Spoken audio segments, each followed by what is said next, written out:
host. Nope, not the Phantom of Black Friday. It's the Ocean Freight dating game.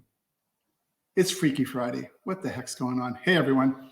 Steve Ferreira, CEO of Ocean Audit, here in beautiful Miami, bringing you the latest and greatest in ocean freight, global supply chain, logistics, transportation, and value news that you can use. It's so nice to be back on the air with you guys today.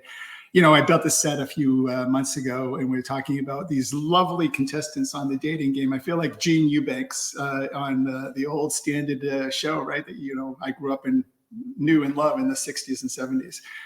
Except these lucky ladies, Demuria, Diemi, and Oceana, right? And they're all kind of giving the contestants a bit of fits. And demurrage, detention, and ocean freight overcharge refunds are really an important part of the mating game or dating game in the value chain and the creation of value, not only here at Ocean Audit, but with BCOs all over the world.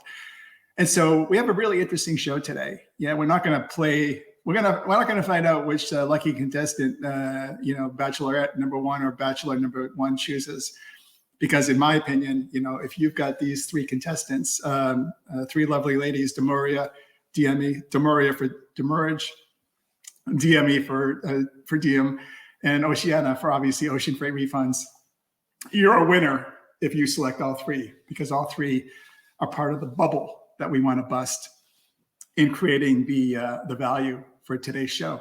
And, you know, when you speak about creating the value for today's show, you know, we're really talking about bubble value. You know, what is a bubble, right? Well, you know, some people will say housing is a bubble. You know, some people will say, and it's true with mortgage rates right now going from 8% down closer to 7.2%, you know, but then again, certain parts of the country are overvalued. I hope it's not our beautiful Miami here where we love and have our studio here in beautiful sunny Fort Lauderdale, Miami metro area. But, you know, everything has a bubble. And if you look closely at our header for today's show, we've got trucks in a bubble, we've got planes, we've got supply chain, we've got warehouses, we've got trucks and ships and port terminals. And these are bubbles that we want to burst. There's dust that we want to bust, right? But we want to dust and bust it and bust the dust to create value and to have a return, a recovery for our beautiful import-export clients, transportation, logistics, supply chain clients.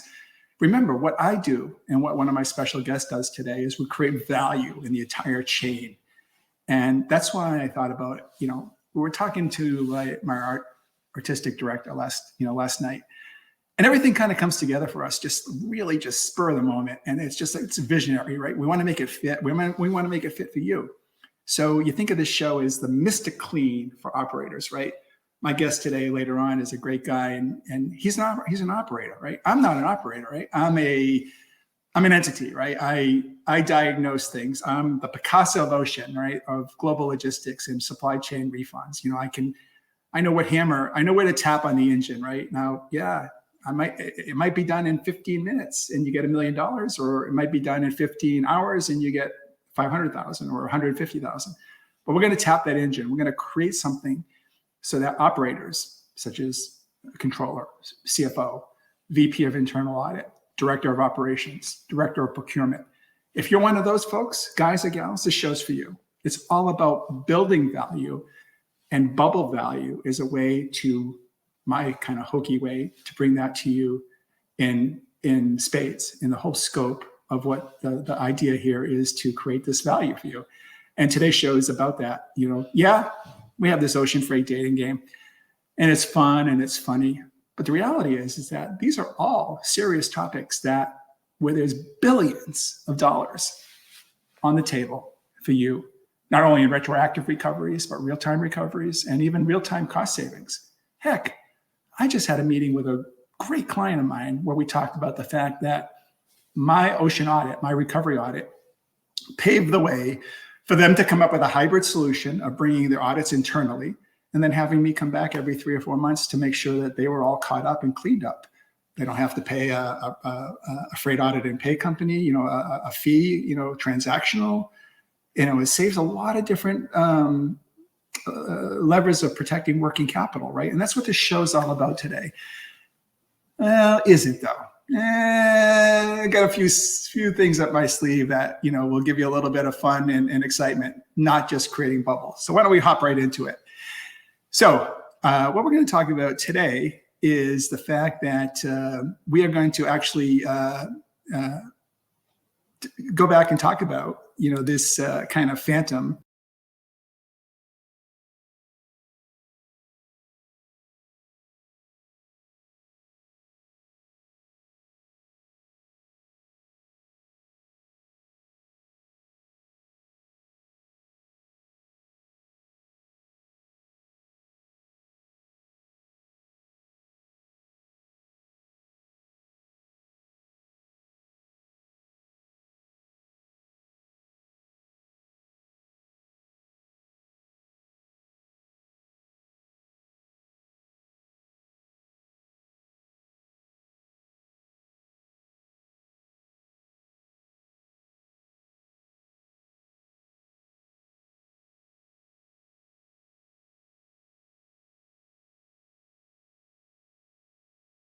of Black Friday.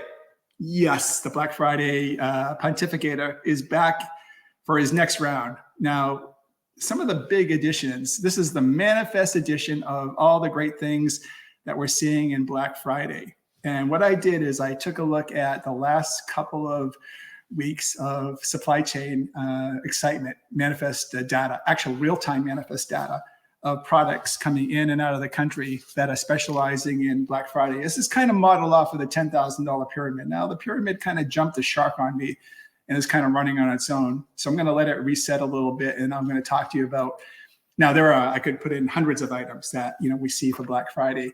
But what I like to do is that today, Walmart is revealing some of the Black Friday opportunities or products at the store level. I think they released it as of 6 o'clock this morning. So, again, my data is a little stale, but I'm not picking their data. I'm showing you the containers that have been, I'm talking about the shipments that have been in play to promote and share for items for Black Friday that the American consumer is going to have as a result of the container getting impact of Black Friday. Now, I say container getting, it's not really container getting, but it's the fact that obviously the chunks of hundreds of containers move for certain SKUs and products for Black Friday. So I think we're just about rounding the bend on resetting the pyramid. This is the part I should say. I'm Gene Eubanks on the set of the $10,000 pyramid. Let's reset the board. Okay, now here we go. First item on Black Friday. We're seeing a ton of new shipments for Xboxes and obviously Nintendo Game Boys. Model RRT0001 is the big container winner this season with, dozens and dozens of containers that came in the last couple of weeks. What I think is for Black Friday. So that's a really big issue. Game Boys and Xboxes for sure. Now, Westinghouse TVs, this is a huge one. Target has this Westinghouse 65-inch TV, and I think this is Target. Yes, there you go. There's the Target logo. You see the pyramid. And what else do we have for our contestants, Gene? No, and I think you see the Target pyramid coming up. And the next item is 12,000 units. 12,000 units selling at about $600 each. I love the ability to multiply this and show our client, show the public of what really is happening. The big winner, Roku TVs at Walmart, 100 plus containers of these babies, 65-inch and 75-inch, you name it, or 65 and 70-inch, I believe, take your name. Jessica Simpson, why is she there? Oops, something got lost in the translation. No, I'm kidding. I like Jessica, but she has 100 containers of her branded sleepwear in velvet robes at Walmart. This may be one of their doorbusters. I love being able to do my Black Friday show. It seems like it's earlier and earlier every year when I reveal this, but over 100 containers of Jessica Simpson sleepwear. So I could have added a couple of toys and a couple of the things for the guys and gals and a couple of things for the hobbyists, but I didn't want to, ruin the pyramid too much. So those are three of the top items there. You see Xbox, obviously TVs are always a surefire winner. And so you say to yourself, well, geez, it seems it's the same thing every year, right? TVs, robes, stickless vacuum cleaners, right? It's all part and parcel of the beautiful fabric for Black Friday. But these are real containers, right, that come into play. Now, what I love about my job, is getting refunds and overcharges and recoveries for clients, not only on ocean, but global logistics and even domestic logistics is part and parcel of the invoices that clients give me to study and review and help them recreate working capital. So, my wife asks me all the time, like, Steve, how do you remember like that number 12,032? Like, for some reason, these numbers stick in my head. And I think that's the edge or the advantage that I have. I'm not really an auditor, right? Somebody would look at me and say, well, Steve, you're more of a, like a, I don't know, a presentation guy, or, I don't know, you're a TV guy, or, you're a media guy. Why do you do auditing? Well, auditing is the love of my life, right? You can look at the numbers, you see something, and it's like the guy that can solve the Rubik's Cube in 10 seconds, right? I can solve the invoice cube in 10 seconds. So actually, you know what? I'm going to steal that analogy. It's the first time I ever used that analogy. And I think I'm going to use that in the future, but that's kind of what I am. And that's also something that my special guest coming up is. But before I bring on my special guest, I wanted to just share with you a couple of things about this whole Black Friday deal. Although I know I have the bubble theme here, which we'll talk about in a second, I wanted to share with you the Target TV, the Westinghouse TV that I identified through the shipping manifest as being a incredible penetration leader, right, for the Target stores Black Friday push. So this is the actual Target SKU, right? DPC, DCP item number. I forget how that's worded. It's a type of code, which is like a SKU. And so, because most shipping manifests, unfortunately, or fortunately, depending on how you look at it, can be made confidential. They can be protected. They can be hidden. But many retailers don't hide the data, right? And that makes them more susceptible towards, okay, if Target's bringing in 12,000 of these, that's the price point. The manufacturing point on it was, $250. I'm not saying that's what it is, but you can start extrapolating a lot of data and sales data by looking at shipping manifest if it's done right. And I know how to do it. But when I'm using this as an example is not picking on Target or not revealing their state secrets. But if you look at this, is what I want to focus on this ad here. This ad is, and it's not a Black Friday ad per se, but what's important about this particular item is that the containers for this item came in a few weeks ago, right? Hundreds of containers. I don't know if it was 100, but it was a huge chunk for this item. But look at the description on the ad itself. First off, new at Target, right? So it's a new item, right? That's great. But what's really, I got a goosebump about it because my data was spot on. It says coming soon, November 12th, right? So it tells me two things, right? One is that, hey, it's a Black Friday kind of like buster, right? I'm sure this will be predominantly featured in Black Friday for Target. And number two, it proves to me, right? I know, right, that I shouldn't say I do. The American government, customs from the shipping manifest that they gather, know that these items are in country, right? So we know that Target has these, right? And there's no problem with the delay, right? These will be released. There's 12,000 of them. How Target distributes them to the stores and blah, blah, blah, and whatnot. Again, that's not for me to discern. But the fact is there's a pretty good stock of these, right? There's 12,000 of these beautiful babies, these beautiful Westinghouse TVs. And this TV looks pretty damn good too. So, if I had just bought my LG, this might be a good Ocean Freight TV monitor. So I'll have to consider that. But I like this slide a lot. And I thought it was good to bring you the fidelity to see, when you see something that is out of stock, right? This could have well said, currently not in stock, right? And we see that a lot when we look at shipping manifests. We see an item that comes in and then we correspond it to what the retailer has it positioned for on their website, and it'll typically say out of stock. This one is beautiful because this one definitely shows you that it's positioned as a Black Friday, should I say doorbuster? I don't want to use that word, because I'm not privy to whether it will be. But I almost bet you dollars to donuts that I will take anyone that wants to take me up on a handshake bet that this item is in some kind of flyer, the first 3 or 4 pages of Target's Black Friday push. Now, again, it might be out already. I don't know. I really haven't done it, haven't cheated. But I think that the point is that it is what it is, and it's a beautiful thing to it. The other thing I just want to show you real quick is this is kind of an example. This is actually a physical example of one of the Jessica Simpson velour robes that Walmart will have as one of their doorbusters, or potentially a doorbuster. Again, I haven't seen their circular. These are the velour robes, and they're paired with the women's cuffed sleep pants, sleepwear. And we're pretty specific. And the nice thing about shipping manifest is it really does bring you right down to kind of the SKU and the item. And so we know for sure that these items will be in play. So I think that is a really interesting approach towards how we look at Black Friday. Let me just do this one thing, and then I'm going to bring.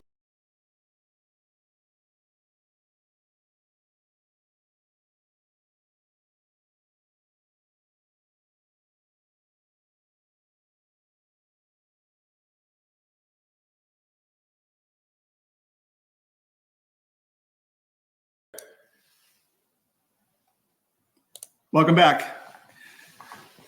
Also, just a little tiny thing here. Welcome to the Ocean Freight TV set. Again, I'm Steve Ferrer, your host, the CEO of Ocean Audit and Ocean Freight TV. We'll be appearing at was one of the preferred media vendors at Manifest 2024 in February. We'll be introducing and doing live shows from Manifest 2024, and we'll be introducing you to the Manifest 2024 buoy there in the background right over my shoulder. So I hope you all join us at Manifest, and I can't wait to meet you and talk to everyone that's in play. But before I do, I want to bring on a very, very good special guest of mine that I've got to know a little bit over the last year, Jay Kent. Jay is the managing partner of SLB Performance in Florida. I think Jay's based in Florida. And Jay, I can't thank you enough for joining us on the show today. Welcome. Thank you, Steve. We're very excited to be here, and great show so far. Hopefully we can continue the momentum. Well, I think we can. This is actually a great timing, Jay, and I'm so excited to talk to you in light of not only busting bubbles and creating value, but we've got Manifest coming up. We've got a lot of interesting trade shows. It seems that the writing is on the wall for many clients, many beneficial cargo owners and people in the import, export, and transportation world to start looking deeply at value creation. And so, when I had the chance to get to know you better over the last year or two, I really like the fact that, one thing audience members you should know about Jay is we're kind of like brothers from another mother in some ways. I've got 40,000 outlier hours in global logistics. Jay has 40,000 outlier hours as an operator and as a chief supply chain officer. Jay, why don't you give us a little background to the audience of a little bit about your past and currently what you're doing at SLB and what SLB is. Terrific. Thanks, Steve. So again, to Steve's point, I'm an operator. I've been an operator for 30 plus years, have led some of the most complex supply chains in the world, worked for GNC, Kohl's, Tiger Direct, Pet Value / Pet Supermarket, and really primarily working for either growth or turnaround companies. But 7 years ago, I started my SLB Performance. And what we do is we help companies of all different sizes try to optimize their small parcel spend, either from a service as well as a cost standpoint. And so really looking to talk about that today. That's fantastic. We were just talking to a friend of mine, a client of mine as well. And I dubbed the term a few years back for the ocean crisis, I dubbed it as Containergeddon, Jay. And it's funny, my friend said, Steve, there's something you don't know. I said, what, you stole the name or something? That's my trademark. That's what they know me on at Reuters and Bloomberg and CNBC. They said, no, it's the name of our fantasy football team. So I said, oh, great. This is great. I love the fact that, we're incorporating something from the transportation element into day-to-day life. And no one knows better than incorporating something from transportation elements into day-to-day corporate life than you, Jay, because you tackle so many of the issues that I don't really tackle, such as the parcel, such as parcel freight negotiations. Now, I went through the Containergeddon crisis changed my life, obviously, because rates went up through the roof. We have the chance to do post auditing, and my business is really different and structured differently than yours. Tell us what the last couple of years have meant towards cost and savings within your environment, and why should this be on the scope of somebody today, where who's trying to create better value for the company? Yeah. So I would say, Steve, it's changed a lot of companies' lives over the last, really since 2018. We've seen small parcel rates go up over 30%. And so, there really has not been the ability to negotiate. There hasn't been the opportunity. Everyone was over capacity. And really the tide has changed. We've seen a dramatic shift, really, for the first time in 4 years. We've now seen some tremendous opportunities, tremendous discounts with some of the largest players in the world, the UPS, FedEx, DHL, and USPS, as well as the regional carriers. So it's really dramatically changed. So this is really the perfect time to start getting savings back, both from a cost standpoint and as also service, to really help your customer out the best you can. Let's break it down a little bit tighter so that everyone that's watching today can really truly understand this and reduce it to the basic building blocks. Jay, what would you say is what is the target client of SLB? Are you serving the mid-market, the major Fortune 100, the smaller market? What's your target market and what's your target audience? Yeah, so I would say the target market is really going to be that mid-tier company, anyone who's shipping anywhere from $10 to $150 million in small parcel. Now, to be fair, I have customers that do $1 million, and I have customers that are well over 300 million. But really, that's the target. And anyone who ships and controls their transportation spend, it's an opportunity for us to have a conversation and see if we can help you out. Jay, it's really fascinating about the mid-market. I've often said, if I ever came back and started a NVOCC or a transportation company, I would actually serve the mid-market. I should say, I don't mean the mid-market per se. I actually mean a different segmentation. To me, some of the best opportunities for helping clients are in the interior points, the Minnesotas, the Ohios, the Wyomings, the Montanas, the Idahos, the Colorados. I've often thought that some of the best opportunities in sea freight and ocean freight recovery are clients that ship into those areas, because especially when they're based there, they don't get a lot of time and attention from kind of the bi-coastal reps in LA or New York, right, or Chicago. So sometimes, it's really interesting how you slice and dice a market. And, I think the bottom line is that clients can be located anywhere. I mean, I have a client that ships 2,000 containers in Nebraska. That's just as important to me as a client that ships 20,000 containers, here in Miami. Each one has their own special needs and requirements, and it's an art and a science. I guess my question to you is that now that we kind of know what SLB's target market is, I think the next question is paramount, right, towards helping to get some fidelity on your 40,000 hours. What are the top three things that, I know there's more than three, but what are the top three things, in your professional opinion, that you can bring as value to those clients? If you can name the top three things that you do, I think it'll help our audience. Yeah, again, I think what we're going to do is look at your data. Okay, we're going to work with you, pull down over a year's worth of data, and provide you a executive summary of where you are as it relates to your costs and what you should be paying. Everyone is different. Everyone has a different profile. But we're going to make sure that we have the ability to understand what your costs are and what your service parameters are. So that's one thing. Two is we're also going to be able to provide you business intelligence on what you should be doing, and if there's opportunities that you're missing from a technology standpoint to help manage your operation.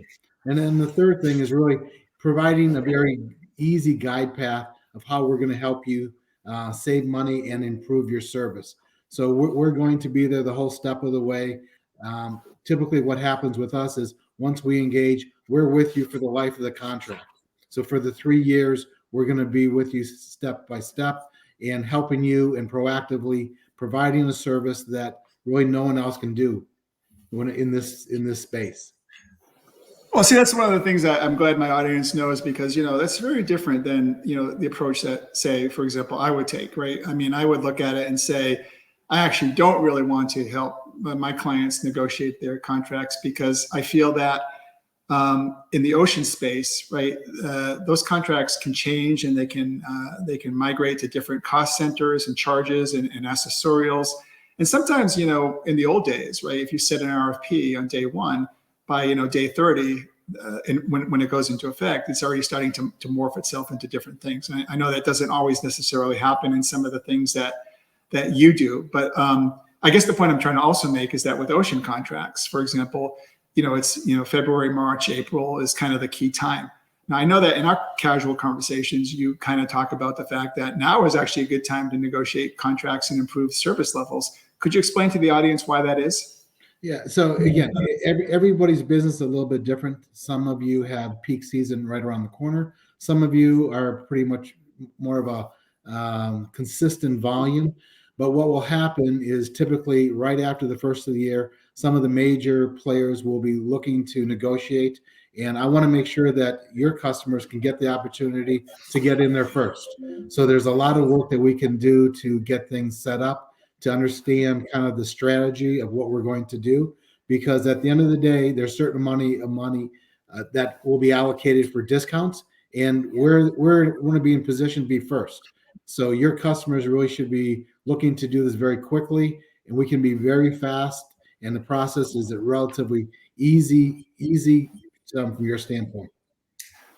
Jay, this is a hard thing for me to even answer a question when somebody asks me, well, Steve, give me an idea of what would you say you're looking for? What's your minimum standard in terms of taking on a new client? And, really, I work with many people. I mean, I even have somebody that had 200 containers a year, and they were so overbilled during Containergeddon that was a worthwhile audit, right? So again, I look at it in terms of, say, containers. Okay, you have 500 containers a year. You're probably a great client, a great candidate for excellent recovery.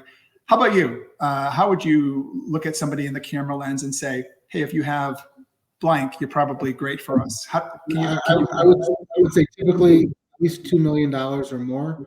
On the same standpoint, if you're a company that is growing and expanding, and quite frankly, just needs some help, reach out. Again, between myself and some of my other partners, I think we can provide, every customer an opportunity to save money. And but for us, typically it's $2 million or more. But again, if it's a friend of Steve, would be happy to help anybody out. Jay, we have a couple of minutes left, and one of the things I wanted to ask you about is I have this little mantra that I put in all my PR and marketing. I talk about it a lot on stage. Is give me an hour, and in 5 days, I could generate 100,000 in validated refunds. Now, my business is a little different than yours. I granted you that, but somebody that looks at you and wants to capitalize on your expertise, and they start working with you, how long would it be until they could see some results? Great question. So first of all, very little information we need. After we sign the MNDA, we're going to ask for about 5 minutes of your time to provide us login information and your contracts. And then quite frankly, between 2 to 3 weeks, we're going to come back with a very detailed executive summary and identify exactly what that opportunity is and what the path forward is. So for some of you, we could be having savings to your bottom line really within 60 days. And it really depends on, once we get your data, how complex your supply chain is. And are you looking to do a full RFP, or are you looking just to keep your same provider? About 80% of the time, companies keep their same provider, but just at lower rates, which is awesome. And Jay, I wanted to ask you kind of an analogy or a question that I get a lot, or maybe I don't get the question, but I think it's a very valuable piece that many of our great friends and clients and customers don't always necessarily look at when they get focused on by experts like you and I. And I think that a lot of that has to do with the fact, the way that some of these services may have been marketed in the past. I think that they're marketed without the foresight and insight that guys like you and I have. And where I'm coming from is the question of, or the situation where you talk to a CFO, or a CSSO, and then one of the natural things that they're going to want to know, they might not have asked you the question yet, but you've got to be preemptive, ready to answer the question. They'll say, well, Steve, if I get a refund for $1 million from Maersk, what does that do to my relationship with Maersk or MSC or DHL or whatever? And so I am of the belief that the work that we do in the space that you're in, which is somewhat similar to what I'm in, but although we're different, we don't compete. I think that the recoveries and the expertise that we lend our client actually benefits the vendors that our clients are working with, because not only does it kind of keep them focused and straight on the business at hand, but it ensures that rules, contract terms, regulations, pricing discounts are all followed, and revenue is being recognized where it really truly should be in real time. And there's none of this behind the scenes, following a pyramid scheme of chasing refunds and allocating something on an error from 6 months ago. What's your take on it in terms of, if somebody asked you, well, Jay, I like what you have to say, but how's it going to impact my relationship with UPS? Yeah, again, and I would say, any company who's not using a company like myself to better your company's bottom line, you're missing out, because the carriers are expecting it. They know that they look at it very strategically and know exactly how much margin they're making on every account. So when we come back to them with very specific details of what we're looking to do, we don't come back at a macro level. We're going to come back and say specifically, here's why we believe you should receive additional discounts in these particular areas. They're expecting it, because there's a reason that the contracts for a lot of the small parcel carriers are over 200 pages long. They make it very difficult to analyze, and quite frankly, they're expecting companies, to use a company like ours to help better that. In my past, we would never go without using a company that's going to help benefit them. So again, it's expected in the industry, and you may hear different from the carriers, but again, I've been doing this for a long time, as you can tell, and the reality is it's something you should absolutely do to be competitive. Well, I agree. I mean, at the end of the day, right, there's an old mantra, right? Trust your carriers, but audit them. But I think the bottom line is that I think that, I talked to a lot of the vendors. I talked to MSC the other day, and, while they may not like me extracting millions of dollars of refunds, the fact is that what I do makes them better. So they don't make that same mistake again, and that they can catch the root cause of in my case, the billing errors. And so it's a little bit of chicken and eggish, but at the same time, I think when you segment yourself to the right company, let's say you're going after, retailer X, and you talk to the logistics people, the supply chain people, their controller, the financial supply chain controller, and you work all angles of the room. The consensus would be, this is a slam dunk, right? I mean, yeah. And, if we create the value, we win and we get paid. If we get the refund, we bill. And if we don't, we can't help you, right? And so, we walk away, with a little bit more of that improved relationship, because, we're very direct and we're very straightforward, and, we deliver on what we say we're going to do.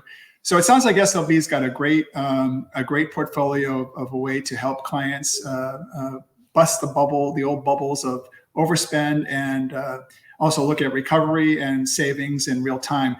Jay, just the last thing before we close out our great show today, how do people on LinkedIn reach out to you? What's the best way? LinkedIn messaging? Yes. So LinkedIn also, my email is very easy, jkent@slbperformance.com. And again, to Steve's point, we only get paid once you save money. So again, there's no risk. It's very easy, very little time. So look forward to having lots of conversations in the very near future, and being a long-term partner with you along the way. So thank you very much, Steve. Great show as always, and look forward to meeting some new guests and meeting some new customers. Oh, thanks, Jay. I really appreciate your coming on today to the show. And I'll just say, I want you to have a great weekend. And I'll just say some closing remarks.